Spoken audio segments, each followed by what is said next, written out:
kao narodni poslanik i diplomirani inženjer drumskog saobraćaja, nekadašnji saobraćajni inspektor za drumski saobraćaj, imam molbu, apel prema lokalnoj samoupravi u Prijepolju, prema opštinskom veću, prema predsedniku opštine, gospodinu Bobadiću.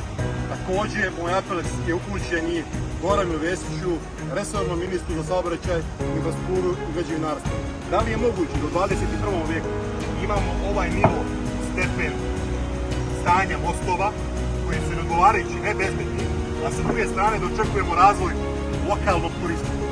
Nadomak nas, nepunih 5-6 km, nalazi se biser pod zaštitom države prvog reda spomenik Sokopnički vodopadi, stotinama metara kaskadno ta reka potiče, neki ljudi su se setili da je možda i u cevi sprovedu, mi se tome naravno kategorično protivimo i ovom prilikom apelu na sve.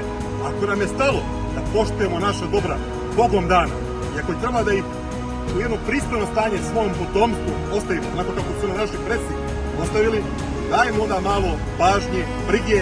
Sada je jul mesec, dolaze turisti svakodnevno iz cele Srbije, Balkana, iz Evrope.